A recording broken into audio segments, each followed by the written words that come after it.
ছোট পর্দার জনপ্রিয় নির্মাতা মাবরুর রশিদ বান্না সম্প্রতি তার বিরুদ্ধে সমাজ মাধ্যমে বেশ কিছু স্ক্রিনশট ভাইরাল হয়েছে, যা নিয়ে চলছে আলোচনা সমালোচনা। কারণ সেই স্ক্রিনশটে যৌন সম্পর্কের আপত্তিকর নানা বর্ণনা দেখা যায়। কেউ কেউ বলছে এটা ফেক, আবার অনেকে বলছেন এই ঘটনা সত্যি। বান্নার বিরুদ্ধে অভিযোগ তুলে সেই স্ক্রিনশট ভাইরাল করেছেন তাহসিনা জামান তানিয়া নামের এক নারী। তিনি সেই পোস্টে ক্যাপশনে লিখেছেন, কখনো কখনো যাদের আমরা সম্মান করি তারা সেই সম্মান ভঙ্গ করে। সম্প্রতি আপনাদের সোকল পরিচালক মাবরুর রশিদ বান্না খুবই অশোভন বার্তা প্রদান করেছেন।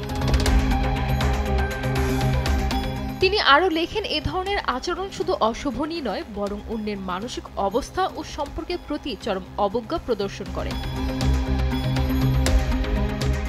এছাড়া নির্মাতার সঙ্গে স্ত্রীর বিচ্ছেদ প্রসঙ্গে লেখেন, আরও অনেকের সঙ্গে তিনি একই কাজ করেছেন। অনেক মেক ও আর্টিস্টদের সঙ্গে কাজ করার সময় তাদের সম্মান হানি করেছেন, যা তার স্ত্রী সানিয়া আফরিন সহ্য করতে না পেরে তাকে ডিভোর্স দিয়েছেন। এরই মধ্যে এই ঘটনাটি নিয়ে মুখ খুলেছে নির্মাতা মাবরুর রশিদ বান্না।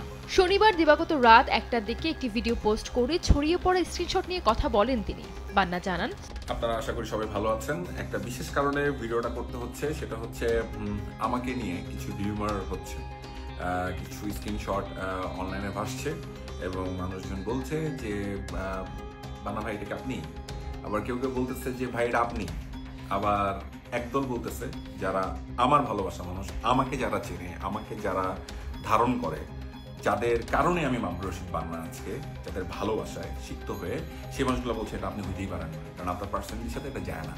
এর আগেও নভেম্বর ডিসেম্বরের দিকে একটা ইন্ডিয়ান মেয়ের ছবি, যেটা বাংলাদেশি মেয়ের বানিয়ে তাকে নানাভাবে এক্সপোজ করার চেষ্টা করেছে উল্লেখ করে তিনি জানান, একটা ইন্ডিয়ান মেয়ের ছবি, ওটাকে বাংলাদেশি বানায় সেটাকে নিয়ে শেয়ার করার ব্যবস্থা করা হয়েছিল, চেষ্টা করা হয়েছিল যে আমাকে আবার কি বলে এক্সপোজ করা যায় কিনা, যদি ওটা হালে পানি পায় নাই। কিন্তু এইবার তারা একটু ভালো হালে পানি পাইছে বলে মনে হচ্ছে। আসলে মাবরুর রশিদ বান্নার স্ক্রিনশট ভাইরাল করা আইডি প্রসঙ্গে জানান, এই প্রোফাইলের মালিক উনি না, এটা আমি 100% শিওর।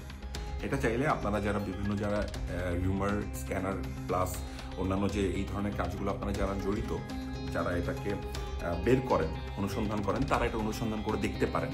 আমি যে ইনফরমেশনটা দিলাম সেই ইনফরমেশন আমি চ্যালেঞ্জ দিচ্ছি, এটা যদি আমি হয়ে থাকি আমি মিডিয়া ছেড়ে চলে যাব, আমি নিজেকে শাস্তি দিব। I am not that person. বান্না আরও জানান, অন্যায়ের কাছে মাথা নত করার মানুষ আমি নই।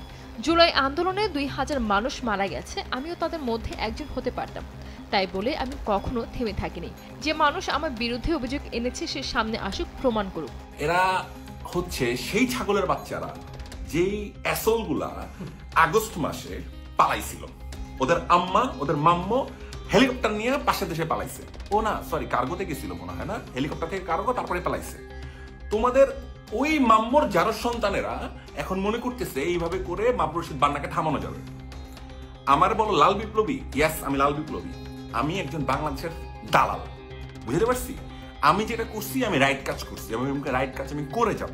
যারা আমাকে নিয়ে ন্যূনতম ডাউট করতেছেন তাদের কাছে আমার প্রশ্ন, আমি কিভাবে কথা বলি, আমার পার্সোনালিটির সাথে জিনিসটা যায় কোনোভাবে?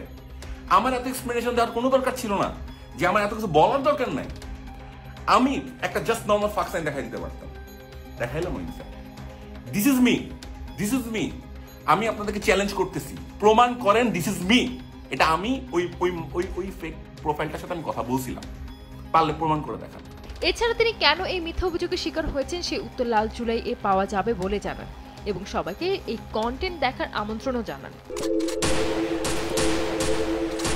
সঞ্জিদা আক্তার, দেশ টিভি।